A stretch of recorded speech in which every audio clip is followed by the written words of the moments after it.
Episode 52, The Perverse Skill. Simply beastly. Click. One take. The entire audience erupted in applause, and the reporters clapped particularly enthusiastically. This scene involved both action and emotional scenes, making it quite complex. No one had expected it to go so smoothly, so the surprise and joy were genuine. Oh my god. Jiong is absolutely amazing. I thought he would ruin his image by playing a weak doctor this time, but it's such a pleasant surprise. Yeah. He completely subverted all of Jiong previous images.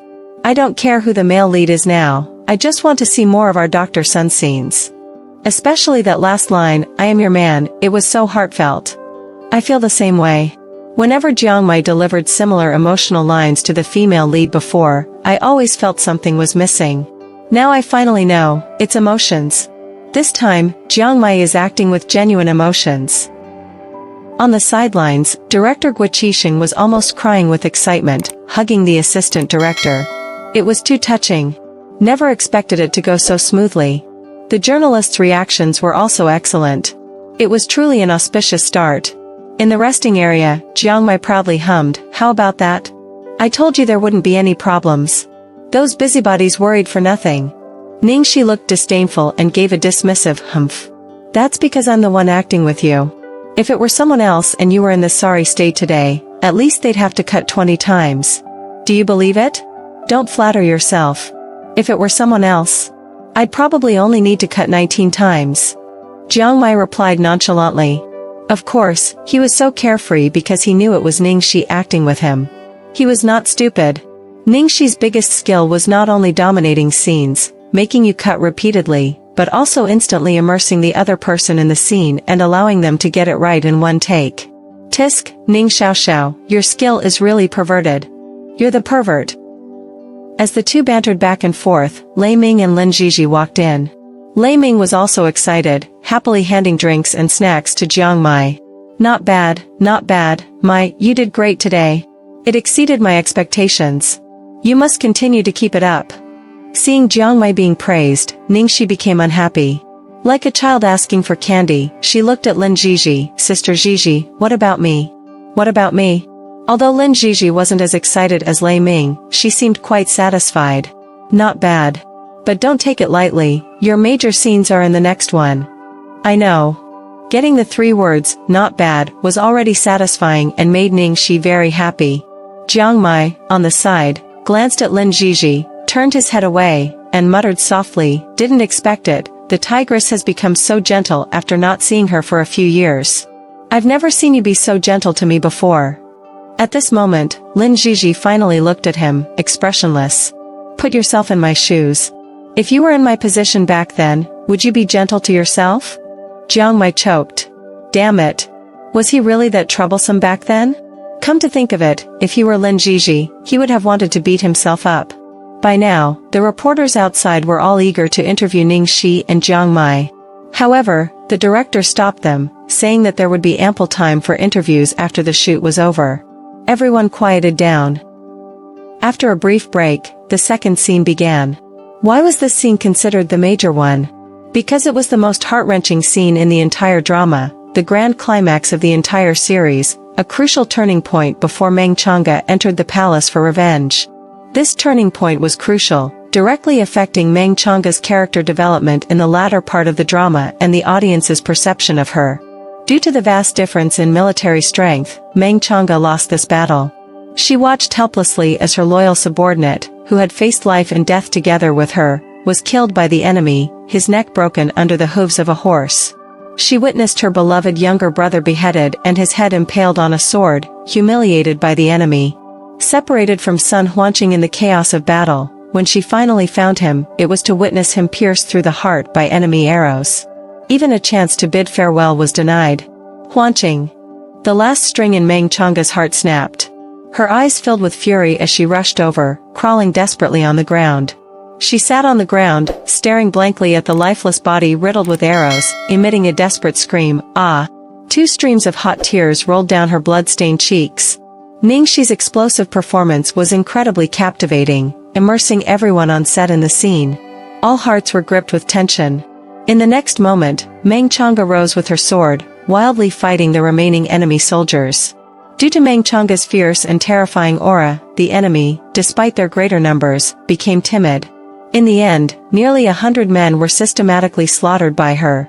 In this segment, Ningxi did not use a martial arts stunt double. Instead, she took the stage herself. With emotions running high, her movements were both elegant and beautiful, portraying a tragic beauty. Finally, the battle concluded, leaving only Meng Changa as the last survivor on the vast battlefield. The entire field was soaked in blood, covered with layers of corpses. Tattered flags fluttered in the wind. Meng Changa, swaying on the verge of collapse, clutched her chest. With a thud, she half-knelt, panting heavily. After the great sorrow and anger, she slowly cradled her lover's head in her lap, wiping away the stains on his face with an indifferent expression. Ningxi's silence during this time was for the subsequent editing, where memories between the two characters would be interwoven.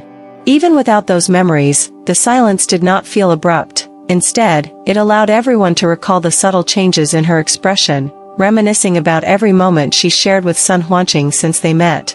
After a moment, the memories abruptly stopped. Meng Changa's vacant gaze suddenly fixed on the distance. In that moment, it seemed as if she traversed the battlefield, crossed snow-covered mountains and grasslands, crossed boundless deserts, arriving at the flourishing capital. She leapt over palace walls, reaching the deceptive court, entering the intoxicated imperial palace, and finally, she gazed intensely at the drowsy ruler and the treacherous empress within the tent. As if a gust of fierce wind, tinged with the scent of blood, blew through, she raised her chin and closed her eyes. Gradually, her lips, stained as if soaked in blood, slowly curled up, like peach blossoms blooming in winter. Eerie, yet stunning. A smile that captivated the city. In that instant, the patriotic general had died. What was reborn was a generation's bewitching consort. Generation after generation of loyalty from the Meng family. Her father, 3 older brothers, and her youngest brother, her most beloved people, all died on the battlefield. Yet, the sanctity she fervently believed in, the people she protected, step by step pushed her into a desperate situation. This family, this nation, this world, was there anything worth protecting? If not, then, let it all be destroyed. All the profound and heavy grief, sorrow, and hatred were completely portrayed by Ningxi with a blackened smile. This time, the entire scene fell into a deathly silence. Until the end of the shoot, no one dared to make a sound, not even a loud breath, fearing they might disturb that touchingly beautiful soul in sorrow. Many people didn't even realize they had teared up. Only when director Guo Qixing signaled the end of the shoot and everyone dispersed did they gradually wake up from the heavy and oppressive emotions. Oh my god, I actually cried watching it live. Ikraito. It's too heavy and oppressive, affecting my mood. Dr. Sun. My Dr. Sun actually died. Ningxi's acting skills are simply incredible. Now I understand why those previously released behind-the-scenes footage were just a drop in the ocean. I finally get why Guo Qixing insisted on using her despite all opposition. Why isn't Ningxi the female lead? Compared to that morally righteous female lead, Guan Yingdao, Meng Changa's character has so much more depth. In the backstage dressing room, after removing her makeup, the solemn and murderous aura still clung to Ningxi. It was so intense that even Xiao Tao, who wanted to bring her food, didn't dare to get too close. At this moment, Jiong pushed the door and walked in. He looked at Ningxi without any surprise and said, "Leave the food there, don't bother her for a while." Okay. Xiao Tao put down the lunchbox and hastily retreated. Ningxi's appearance just now was a bit creepy, as if she had been possessed. About 5 minutes later, Ningxi snapped out of her trance, awakening from her intense immersion. Stretching lazily, twisting her neck, she complained, "Damn. I got too deep into the role this time. It was almost hard to come out for a moment." Jiang Mai, with a black face, glanced at her and said, "Be content. For someone who wants to act to your level, it would take at least several months or even become permanently stuck in the role. You're complaining after coming out in less than an hour? Beast." In the previous scene, he had been in a dead state, so he didn't know how Ningxi performed. Just now, he deliberately watched the playback, and damn it, he was shocked. He almost felt that Ningxi loved her as deeply as the ocean. "Hey, where's my sister Ziji? I haven't asked for her evaluation of me yet." Ningxi eagerly asked. As her voice fell, Lin Ziji happened to push the door in. Glancing at the time on her watch, she hurriedly said, Ningxi, I'll be heading back to the company in the afternoon. Are you okay by yourself? Huh? You're leaving? Ningxi felt a bit disappointed. Because there's no need for me here anymore. Lin Ziji smiled rarely. This greatly lifted Ningxi's spirits. This was undoubtedly the biggest affirmation and trust in her. Then go and take care of your business. I'll be fine on my own. I'll be obedient. Well, contact me if there's anything. Okay, I'll see you out. After sending off Lin Ziji and bouncing back, Jiong Mai looked at her with disdain. Look at your flattering appearance. Ningxi also gave him a disdainful look. Humph, you're just jealous of my good relationship with Sister Ziji. Speaking of which, I have to thank you. After Sister Ziji experienced a scumbag like you, she will cherish a well-behaved baby like me even more. Jiong Mai sneered, showing an expression of you're just too naive and too innocent. Are you happy? You'll taste bitterness later. Do you think that woman is easy to deal with? When you're tortured to the point of crying for your parents, don't blame me for not warning you. Today, the two major scenes that were originally scheduled to take the whole day were completed half a day in advance because they were shot in one go. As a result, there was plenty of time for interviews in the afternoon.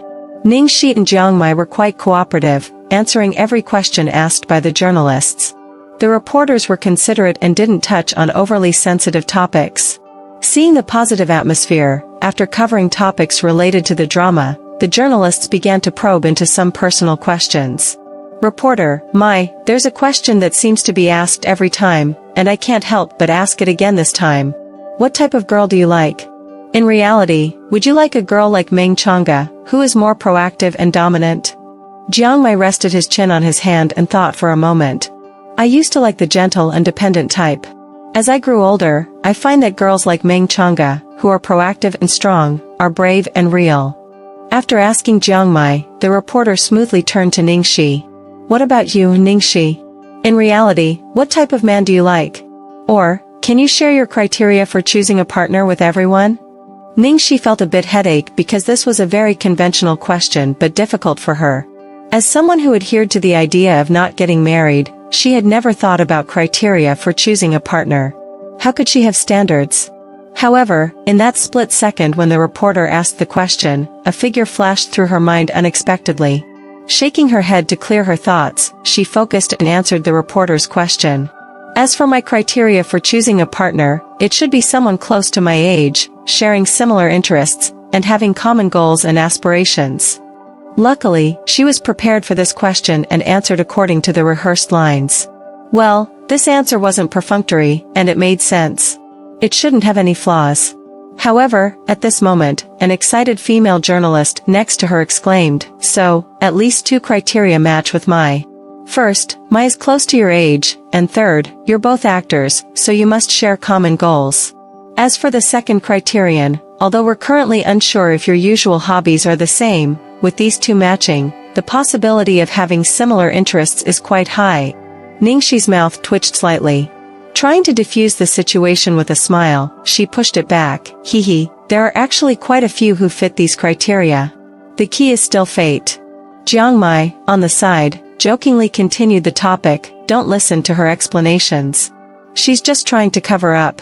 In fact, she's using me, her senior, as the standard for choosing a partner. Ningxi followed along with his words, Senior, you're so narcissistic. Do your fans know about this? 2 hours later, the interview concluded. Although they couldn't release the shocking scenes from today's two performances due to spoilers, they could share some small clips and behind-the-scenes footage. Moreover, the interview went very smoothly today, with rich content. Ningxi and Jiong Mai were in perfect sync both on and off the stage. They had a lot of material that could be written and broadcast. All the journalists left satisfied. After the reporters left, Ningxi stretched lazily. I am exhausted. Finally, this battle is over smoothly. I'm going back to the hotel for a nap. Jiong Mai glanced at her. Hotel? Why are you staying in a hotel? Ningxi sighed as she flipped through the densely packed script. You know how heavy my scenes are in the later part, and there are many night scenes. Running back and forth takes too much energy. So, I discussed it with Sister Ziji, and we decided that I'll stay on set during this period. Late at night, Platinum Emperor Palace, Room 8. The spacious dining table had only 2 occupants, Lu Tingxiao and Lu Jingli. Ah, little treasure is not here, and sister-in-law is not here either. It's just you, all alone. Look at how considerate I am, specially coming to accompany you for dinner. Lu Jingli sighed, finding the house too deserted. As a result, he went to turn on the television. Of course, he turned it to the entertainment gossip channel. The television was currently broadcasting the latest movie release conference for Su Yimo's film, Star C. The scene was grand with numerous celebrities present. Su Yimo was dressed in an ice blue couture high-end custom-made silk evening gown, radiating a fairy-like aura. She was undoubtedly a goddess, worthy of the title of the nation's goddess. Lu Jingli, as the boss of Xingshi Group, frowned as he watched. So many resources, so many scripts to choose from, and this is what she picks? Besides being a goddess, she's almost becoming a professional goddess. Can't she have a breakthrough? Oh right, many people in the company think that Su Yimo has that kind of relationship with you. Sister-in-law might hear rumors. Have you explained it to her? Don't create any melodramatic misunderstandings. Lu Tingxiao remained calm. Explained. Huh, so efficient? Lu Jingli was guessing if yesterday's call was about this matter when suddenly, the television screen switched, and Ningxi's face appeared. Wow. Sister-in-law is here. Look, look. Lu Jingli immediately perked up. Lu Tingxiao put down his chopsticks, his gaze shifting to the television screen, looking completely focused. Tonight, our entertainment frontline reporters visited the set of the highly anticipated drama, The World. We captured exciting behind-the-scenes footage. After the host finished introducing, the footage switched to the big screen behind her. Ningxi was holding a long spear, wearing blood-stained armor, glaring fiercely at Jiong, who was dressed in azure robes. Don't expect me to be distracted and protect you. Jiong smiled slightly, reaching out to wipe away a smear of blood from Ningxi's face, his eyes full of deep affection and love. Chang'e, I am your man. It should be me protecting you. Cough, cough, cough, cough. Lu Jingli did not expect the scene to be so explosive. He quickly went to comfort his brother. Bro, it's just acting. It's not real at all. However, it didn't end there. The footage quickly switched to another scene where Ningxi held Jiong, who was riddled with arrows. The desperate look of losing a loved one made people empathize. Lu Jingli sneakily glanced at his elder brother's inscrutable face. He forced a dry laugh and emphasized, sister-in-law's acting is really good. Really good acting. However, the TV seemed to have a vendetta against him. Just as he finished speaking, it started playing the interview segment with Ningxi. Then, Ningxi, what type of man do you like in real life? Or, could you share with everyone your criteria for choosing a partner? My criteria for choosing a partner? Well, it should be someone close to my age, sharing similar interests, and having common goals and aspirations. Lu Jingli silently counted on his fingers. Close to the same age? His brother was 8 years older than Ningxi, almost 3 generations apart. How could that be considered close to the same age? Shared interests? They were miles apart. Common goals and aspirations? Ningxi's biggest reason for rejecting his brother initially was that their paths diverged. On the other hand, Jiong completely met all 3 criteria of Ningxi's partner selection standards.